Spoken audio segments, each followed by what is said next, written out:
नमस्कार दोस्तों, आप सभी का स्वागत है रिवॉल्ट ऑफ 1857 की दूसरी वीडियो में। हम आईसीएसई क्लास इन हिस्ट्री कर रहे हैं और हमारा चैप्टर चल रहा है रिवॉल्ट ऑफ 1857 या the first war of independence. अलग अलग बुक्स में अलग अलग नाम रहते हैं। तो पिछली वीडियो में हमने कवर किए थे पॉलिटिकल कॉजेज़। इस वीडियो में हम कवर करेंगे social and religious causes that led to the revolt of 1857। तो पहला टॉपिक है इसमें इंटरफेरेंस विद सोशल कस्टम्स। अब जो ब्रिटिश है ना, ये हमारे हिंदूज़ या मुस्लिम्स के सोशल कस्टम्स के साथ काफ़ी ज़्यादा इंटरफेयर करते थे। उन्हें पता था कि हमारी जो रिलीजन है वो काफ़ी ऑर्थोडॉक्स है, वो अपने रिलीजन्स, अपने प्रैक्टिसेस, अपने कस्टम्स को लेके काफ़ी ज़्यादा सीरियस और इंटरफेरेंस नहीं चाहती है। लेकिन हमारे सोशल कस्टम्स के साथ इंटरफेरेंस की गई थी। भले ही उस समय अंग्रेज़ों ने लगा कि भाई हम इंडियंस को खुश कर देंगे, अपीज़ कर देंगे, वो हमारे सपोर्ट में आ जाएंगे, तो हम ऐसा नियम ले आते हैं। लेकिन कहीं ना कहीं अपर कास्ट हिंदूज़ को ये एक अपने अथॉरिटी के ऊपर एक चैलेंज लगा और कहीं कहीं जगहों पर इसका विरोध किया गया। The first one is the 1829 act of abolishing Sati. Although abolishing Sati was a good idea, that was very important, जिसके लिए राजा राम मोहन रॉय और बहुत लोग लड़ेंगे इन फ्यूचर।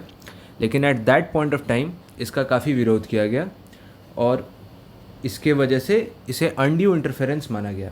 फिर 1832 और 1850 में दो लॉज निकाले गए। The law of Christian inheritance. हमारे सोसाइटीज़ में रूल ये था कि सबसे बड़े बेटे को इनहेरिटेंस मिलता है, चाहे वो राजा का हो या फिर चाहे वो छोटा व्यापारी हो, लेकिन सबसे बड़े लड़के को या सबसे बड़े बच्चे को प्रॉपर्टी या इनहेरिटेंस मिलता था। लेकिन अंग्रेज़ों ने यह सिस्टम लाया अपने रिलीजन को स्प्रेड करने के लिए कि अगर फैमिली में से जो क्रिश्चियनिटी में कन्वर्ट हो जाएगा उसको प्रॉपर्टी का हिस्सा मिलेगा, इर्रेस्पेक्टिव ऑफ द फैक्ट वो छोटा है या बड़ा है।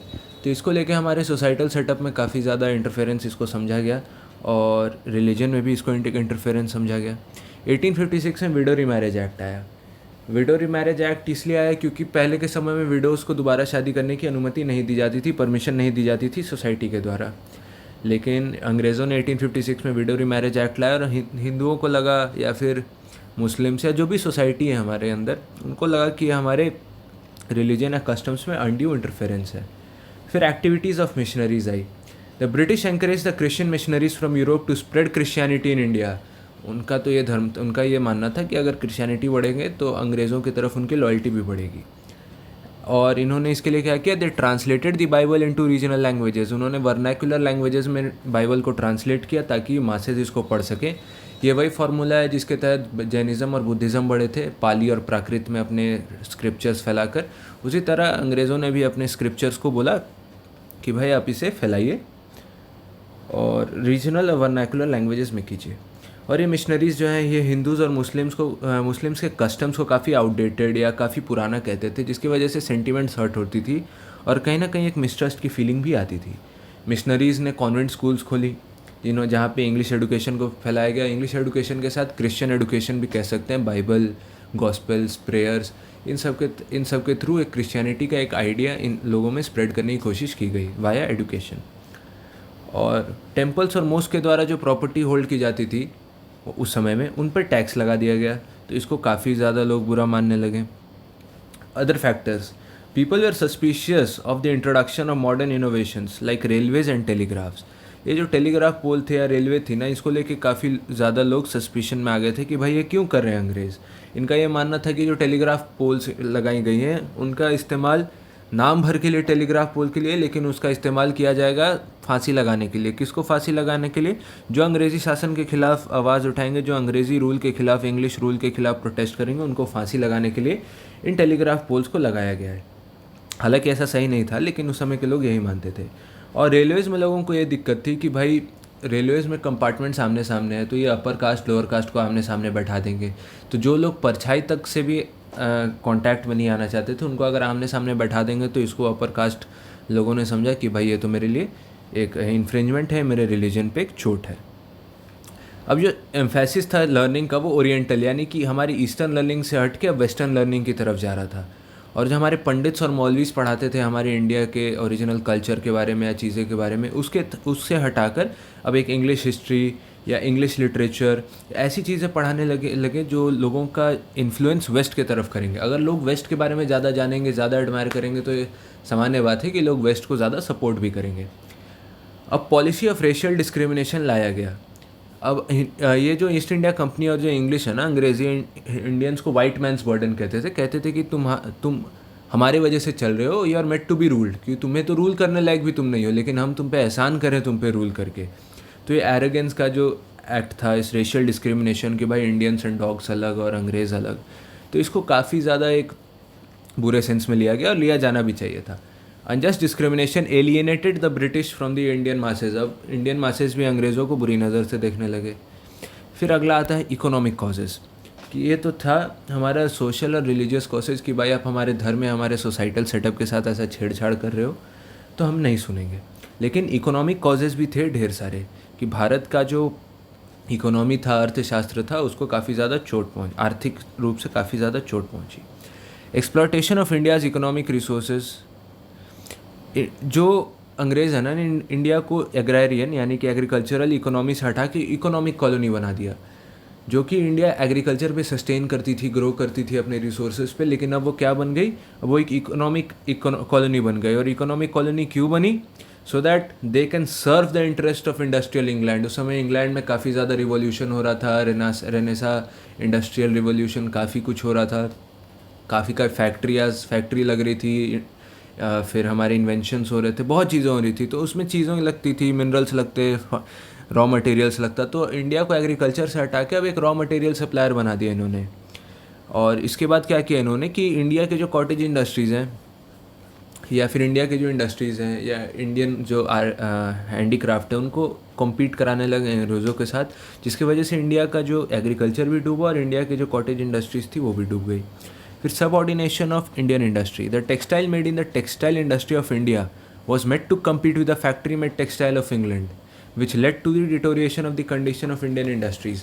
अब इंडिया में जो बनते थे टेक्सटाइल्स वो हाथों से बुनी जाती थी, लेकिन अब अंग्रेज़ उसके किसके साथ कम्पीट करने लगे? जो फैक्ट्रीज़ में, मिल्स में बनकर आता था कॉटन, उसके साथ। अब हैंडमेड, जहाँ एक आर्टिसन या आदमी 10 मिनट में 2 रुमाल बनाएगा, फैक्ट्रीज 10 मिनट में 12 रुमाल बनाएगी, तो उसमें समय भी कम लग रहा है और मैन पावर भी कम लग रहा है, तो उसका दाम कंपैरेटिवली कम है।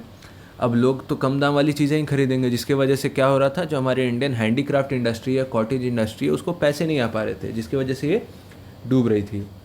And hence India became a country supplying raw materials to England. और जो ब्रिटिश मैन्युफैक्चर्ड गुड्स थे ना, उन्हें वो इंडिया ला के वापस बेचते थे और इनॉर्मस प्रॉफिट कमाते थे। And gradually India became an economic colony of industrial England. The change in nature of India trade became an instrument for exploiting India's resources. अब इंडिया अपने लिए कुछ नहीं बनाता था, अब इंडिया जो बनाता था अंग्रेज़ों के लिए बनाता था, जिसकी वजह से इंडिया की इकोनॉमिक रिसोर्सेज को लूटने का अंग्रेज़ों के पास एक काफ़ी अच्छा मौका आ गया। फिर collapse of Indian handicrafts. As a result of British policy of making India raw material producing country, ये जो प्रोसेस था, तो जो इंडिया के हैंडीक्राफ्ट्स और कॉटेज इंडस्ट्रीज़ थे वो मर गए। जैसे कि मैंने आपको पहले बताया, हमारे इंडिया में कुछ इंपॉर्टेंट इंडस्ट्रियल टाउन थे, जैसे कि ढाका और सूरत। ढाका जो आज के डेट में बांग्लादेश का कैपिटल, और सूरत जो कि गुजरात में है, ये डिक्लाइन होने लगे और इन पे हेवी टैक्सेस लगा दिया इंडियन सिल्क और कॉटन टेक्सटाइल्स में।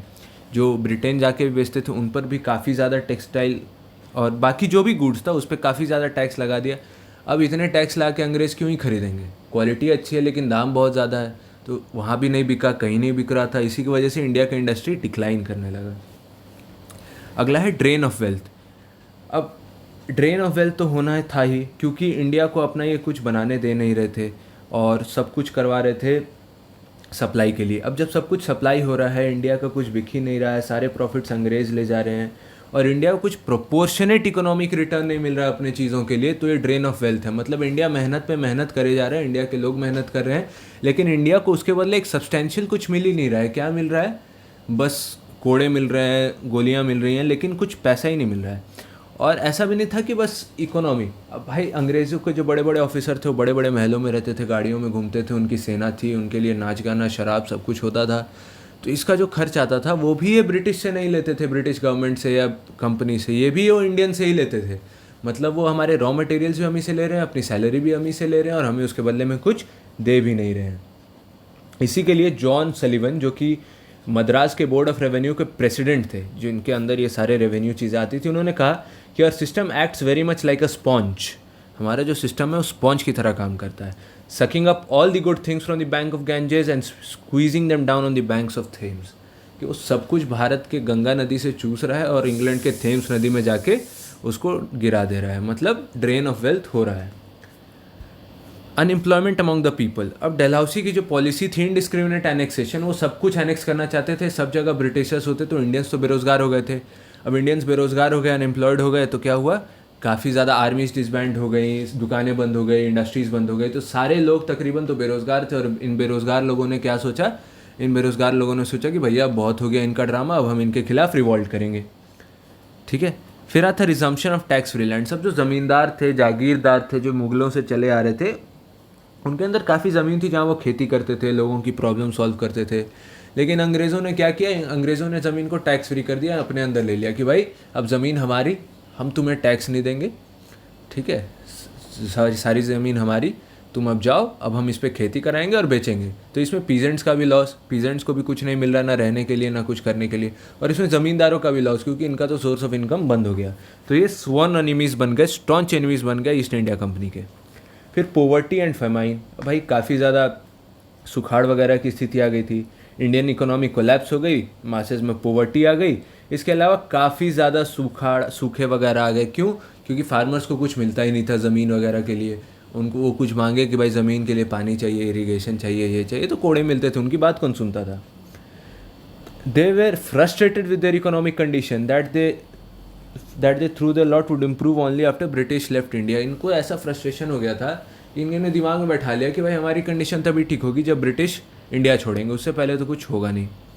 और इकोनॉमिक डिक्लाइन ऑफ पीजेंट्री। अब अंग्रेज़ जितने युद्ध कर रहे थे, ऐश आराम कर रहे थे, चीज़ें बेच रहे थे, इन सब का लोड, जो इनका इकोनॉमिक बर्डन है, वो तो हमारे पीजेंट्स ही उठा रहे थे ना।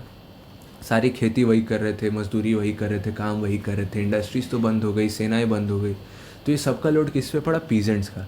लेकिन अंग्रेज़ जो है वो पीजेंट्स की भी नहीं सुनते थे, लैंड रेवेन्यू डबल कर दिया और कमाई आधी कर दी, तो अभी पीजेंट्स की भी मरने जीने वाली हालत हो गई। तो जो पीजेंट्स जो सबका बोझ उठा रहे हैं, जो सबका लोड उठा रहे हैं, उनके पास भी कुछ बचा नहीं, जिसकी वजह से पीजेंट्री का भी इकोनॉमिक डिक्लाइन हो गया। इस इकोनॉमिक डिक्लाइन ने तो भाई तबाही मचा दी, कल्टीवेशन इफेक्ट हो गया, फेमाइंस आ गए, सूखे आ गए, ज़मीनें जल गई, और ईस्ट इंडिया कंपनी को काफ़ी ज़्यादा दिक्कत हुई। और चूँकि इंडिया एग्रेरियन इकोनॉमी थी, काफ़ी ज़्यादा पॉपुलेशन हमारे यहाँ की पीजेंट्स थी, तो रिवॉल्ट ऑफ 1857 में इन्होंने भी काफ़ी एक सब्सटेंशियल योगदान किया। अगला जो है मिलिट्री कॉजेज़ और डिसकंटेंट अमॉन्ग इंडियन सोल्जर्स, वो हम लोग अगले वीडियो में करेंगे। तब तक के लिए इस वीडियो को देख लीजिए, कोई डाउट है तो प्लीज़ मुझे बताइए। हम लोग जल्दी हिस्ट्री के सिलेबस को भी ख़त्म कर लेंगे। मैं वीडियोज़ अभी और रेगुलरली डालने की कोशिश करूँगा। इस साल अगले 2-3 महीने में हम लोग इस सिलेबस को भी ख़त्म कर लेंगे। आपके कोई भी डाउट्स हैं तो प्लीज़ कमेंट सेक्शन में बताइए। लाइक, शेयर, कमेंट, सब्सक्राइब करना मत भूलिएगा, काफ़ी ज़्यादा एक मोटिवेशन होती है। तब तक के लिए थैंक यू, जय हिंद।